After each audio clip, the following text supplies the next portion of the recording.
The town of Red Mesa had learned to speak in whispers long before it learned to listen. It was the kind of frontier settlement where rumors traveled faster than horses and judgments were passed before a man ever opened his mouth.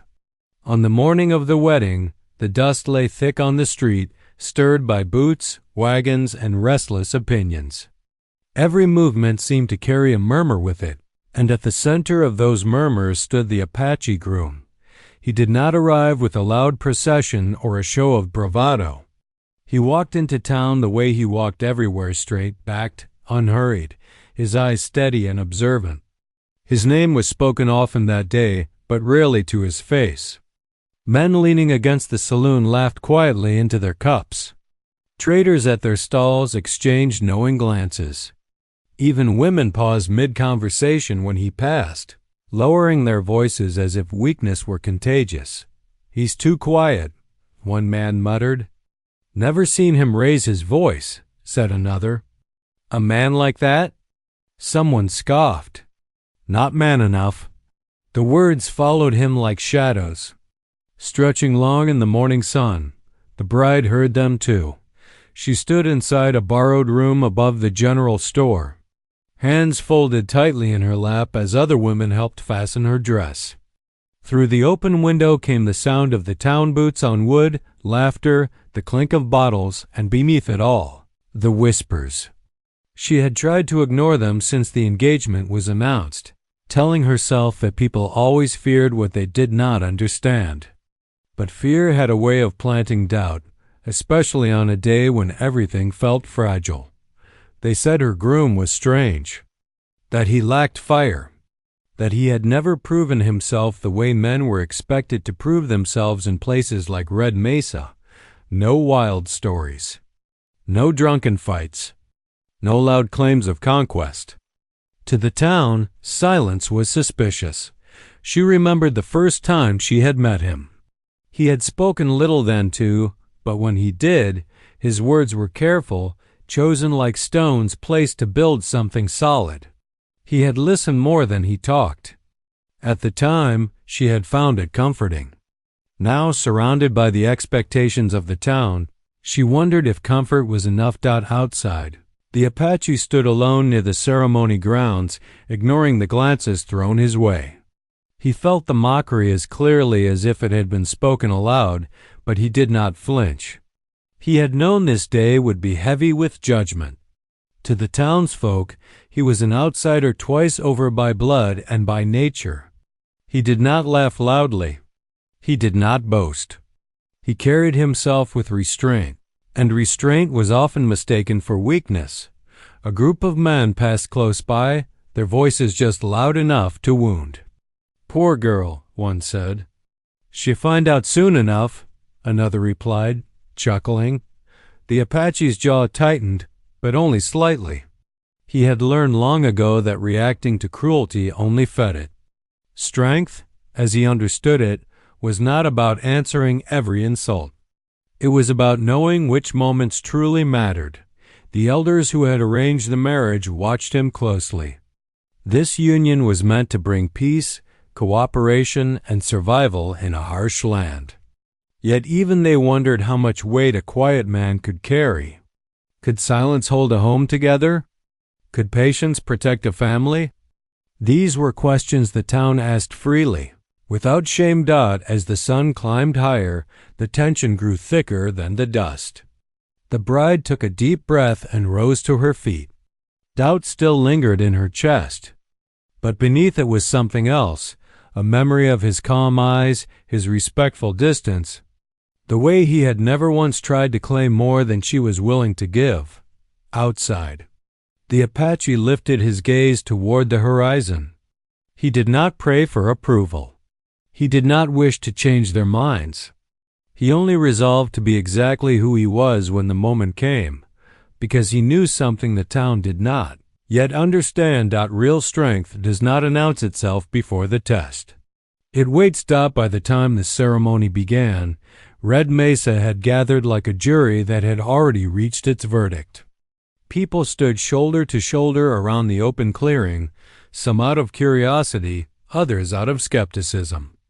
A wedding was rare enough in a town shaped by hardship, but this one carried an added charge. Everyone had come not just to witness a marriage, but to measure a man. The Apache groom stepped forward first. He wore no unnecessary ornament, only what tradition and respect required. His movements were controlled, deliberate, as if each step held meaning. He did not look toward the crowd for approval. Instead, he faced the place where his bride would soon stand, grounding himself in the purpose of the moment. That alone unsettled some of the onlookers. Men who relied on attention found his indifference uncomfortable. The bride followed soon after, her heart pounding louder than the drums. As she walked, she felt every eye on her, not with kindness, but with expectation. She knew what many of them thought, that she was stepping into a mistake, that she would regret choosing a man so unlike the ones Red Mesa celebrated. She lifted her chin anyway. If she was to be judged, she would be judged standing tall. When they stood together, the contrast became impossible to ignore. He did not reach for her possessively. He did not rush. Instead, he inclined his head slightly, acknowledging her presence as an equal. That simple gesture sparked murmurs through the crowd. Some mistook it for uncertainty. Others sensed something they could not name. The officiant began the vows, speaking of commitment, duty, and shared burden. Each word carried weight in a land where survival depended on trust. When it came time for the Apache to speak, the crowd leaned in, waiting, perhaps hoping for his voice to falter. It did not. He spoke calmly, without flourish, but with certainty. He promised protection, loyalty, and honesty. He did not exaggerate his strength or make grand claims about the future. He promised only what he knew he could give, and that unsettled the crowd more than empty bravado ever could. Men who boasted often broke. Men who spoke carefully usually did not. The bride listened closely. With each vow, something inside her eased. His words did not feel rehearsed or forced. They felt lived in, as though he had already been practicing them in his actions long before this day. She realized then that while the town measured manhood by volume and dominance, he measured it by responsibility. Still, the scrutiny did not fade as traditions were honored and symbolic gestures completed. Whispers continued at the edges of the gathering. Some doubted the marriage would last. Others wondered how long before disappointment set in. A few, quieter than the rest, began to feel uncertain not about the Apache, but about their own assumptions. When the ceremony ended, there was polite applause, restrained and cautious. No cheers, no warmth.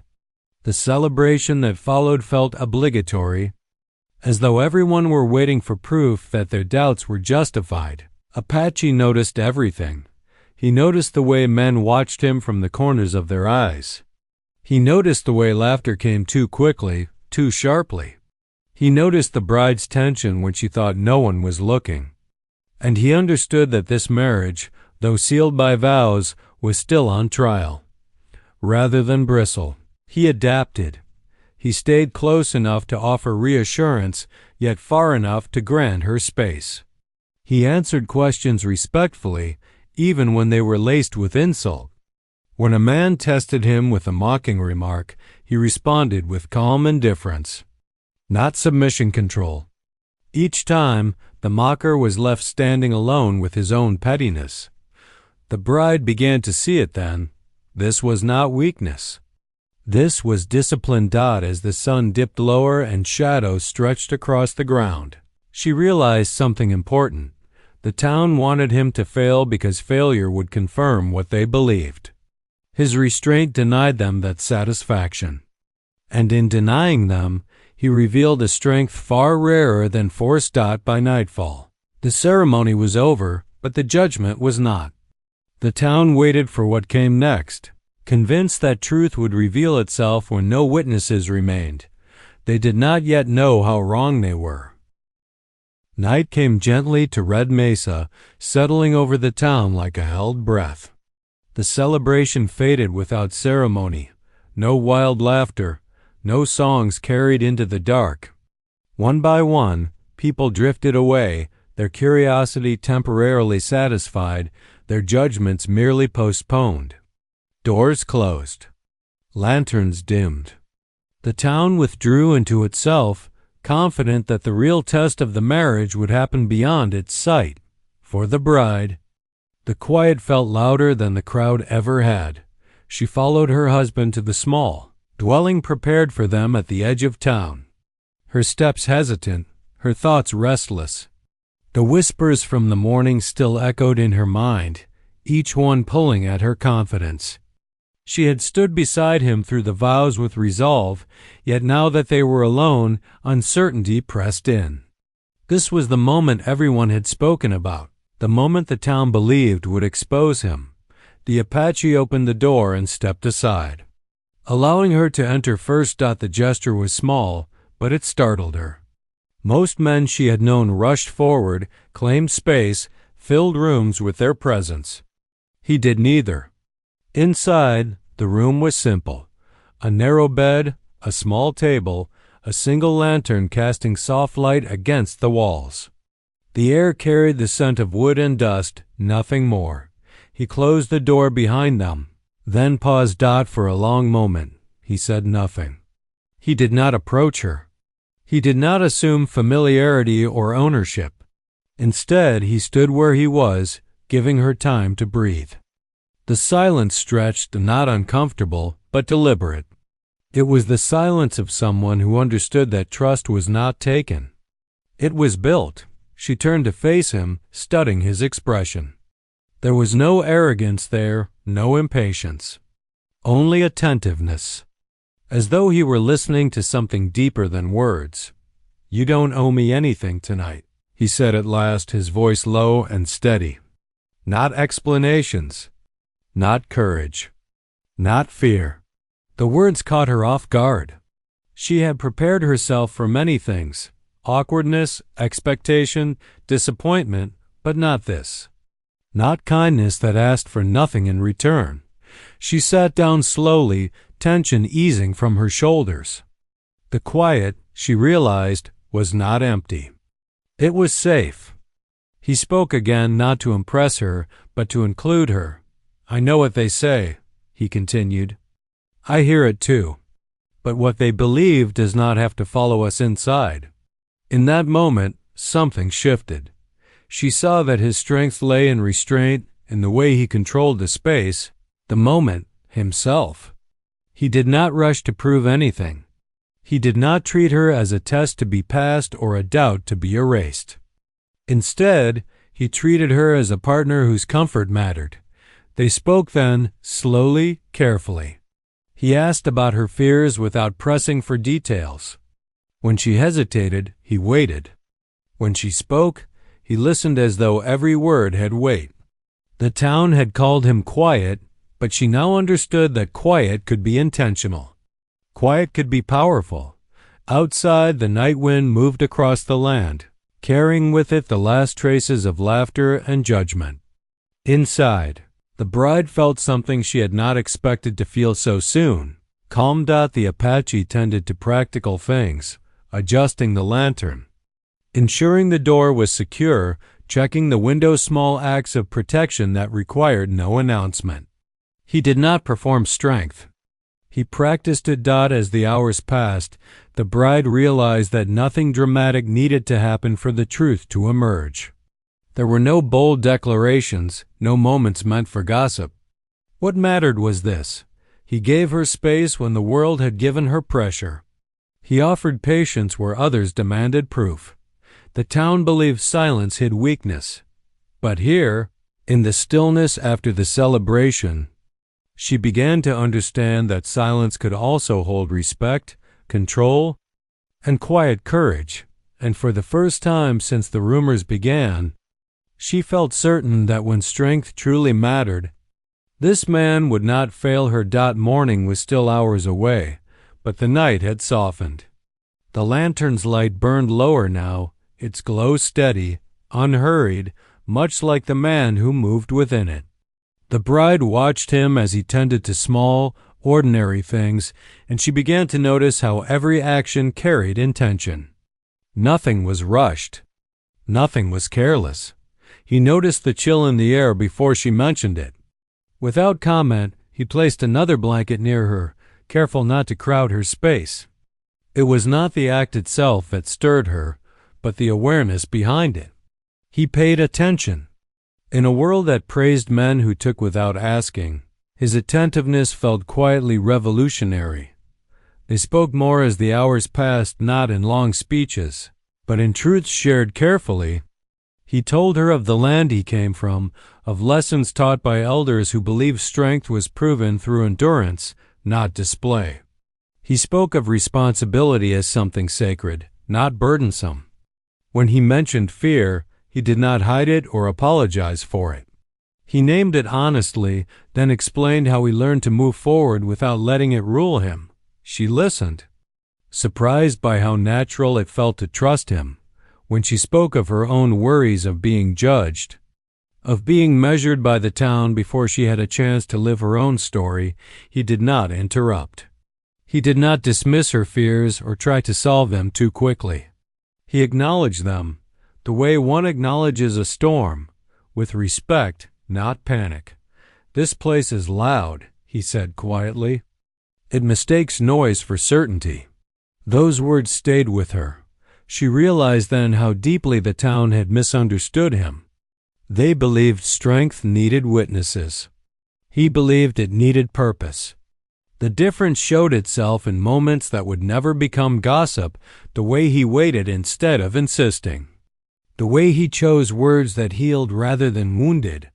The way he held himself accountable for the tone of the room. At one point, a sudden noise outside, a drunk voice shouting down the road, broke the stillness. The Apache rose at once, alert but calm, positioning himself between the door and where she sat. His posture changed just enough for her to notice. Grounded, ready, controlled. No panic, no aggression. Just preparedness. The moment passed quickly. The noise faded. He relaxed just as smoothly, returning to his place without comment. She understood then. This was the strength the town could not see, because it did not shout or posture. It waited, it protected. It chose restraint because restraint meant choice, not limitation. As the night deepened, her last traces of doubt loosened their grip. She saw that he did not need to prove anything, not to her, not to Red Mesa.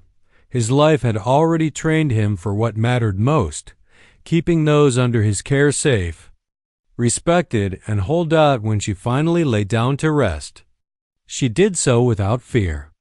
The weight she had carried all day lifted, replaced by something steadier, confidence. Not the loud kind born of certainty forced upon others, but the quiet kind that grows when trust takes root. Outside, the town slept, unaware that its assumptions were already unraveling. There would be no dramatic revelation, no spectacle to satisfy curiosity. The truth was unfolding in ways too subtle for gossip to grasp. By the time dawn came, she would no longer wonder whether he was strong enough. She would know. Dawn arrived without announcement, slipping quietly over Red Mesa as though it too understood the value of restraint. Pale light crept through the window, softening the edges of the room and revealing what the night had already settled. The bride woke slowly, not startled, not tense, but calm in a way she had not felt in a long time. For a moment she lay still, listening. There was no rush outside. No voices calling, no laughter cutting through the air. Just the distant sound of wind moving across the land. She realized then that the heaviness she had carried into the night was gone. In its place was clarity. The Apache was already awake. He stood near the window, adjusting a latch that had loosened in the night. When he noticed her stir, he turned with the same quiet attentiveness he had shown since the evening before. He did not crowd her with questions or expectations. He simply acknowledged her presence, as though this shared morning was something to be respected, Neither of them spoke right away. Words felt unnecessary. Everything that mattered had already been understood. She sat up, wrapping the blanket around her shoulders, and met his gaze. There was no uncertainty there, now no wondering who he was beneath the rumors. She saw steadiness, reliability, a man who did not need the town's approval to stand firm in himself. Outside, Red Mesa began to wake.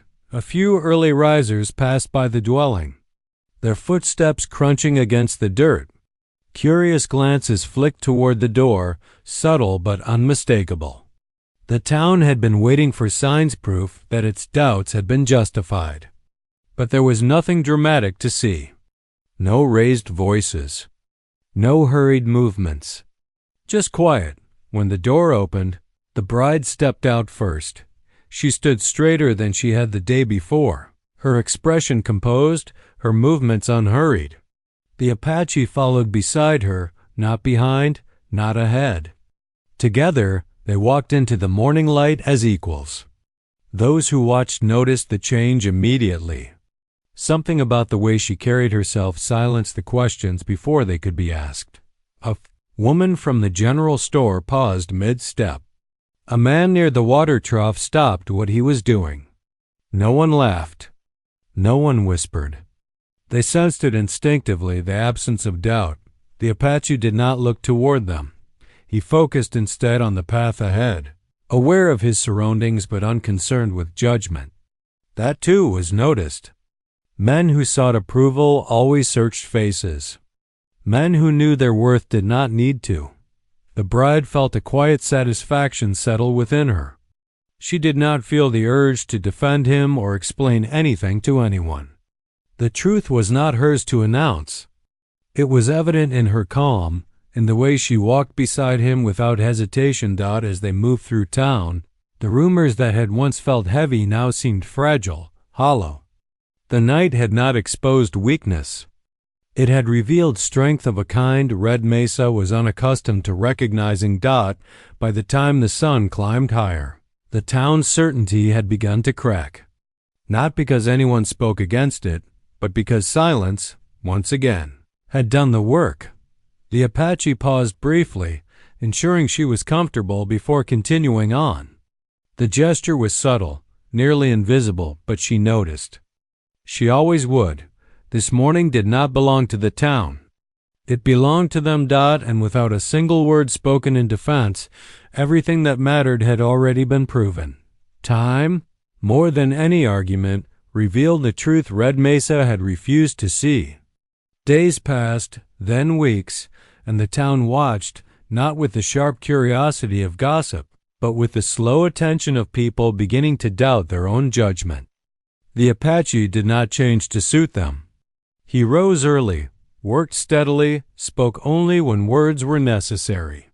And when moments came that tested a man's worth, he met them without hesitation. The first test came quietly. A sudden storm rolled in from the hills one evening, fierce and unexpected. Winds tore through the outskirts of town, snapping weak fences and rattling doors.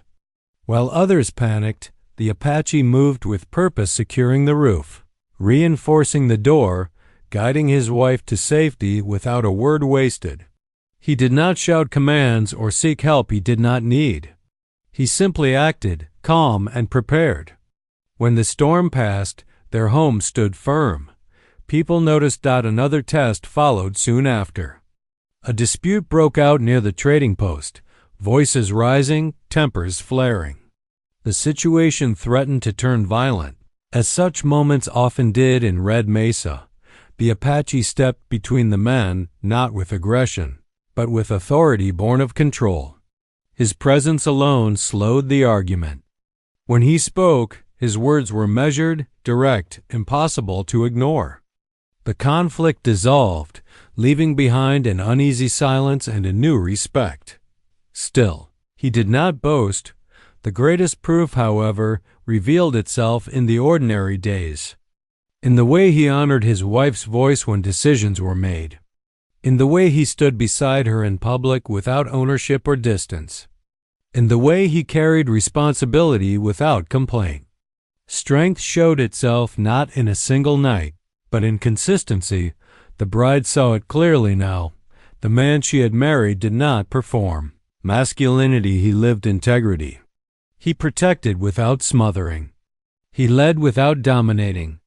And when fear or hardship came, he faced it head-on, refusing to let pride endanger what mattered most. Slowly, Red Mesa changed. The laughter that once followed him faded into embarrassment. Men who had mocked him now greeted him with cautious respect. Some asked for advice. Others simply watched and learned. No apologies were offered, but none were needed. The Apache had never sought validation, only peace. One evening, as the sun dipped low and painted the land gold, the bride stood beside him, reflecting on how far they had come. The doubts that once troubled her felt distant, almost foreign. She understood now that strength did not need witnesses, and love did not need permission. When it mattered most, when judgment loomed, when safety was tested, when commitment was no longer symbolic, the Apache had stood unshaken, and in doing so, he had proven everyone wrong, not with force, not with noise, but with honor that endured. The town would remember that lesson long after the dust settled. True strength does not announce itself. It reveals itself when it matters most.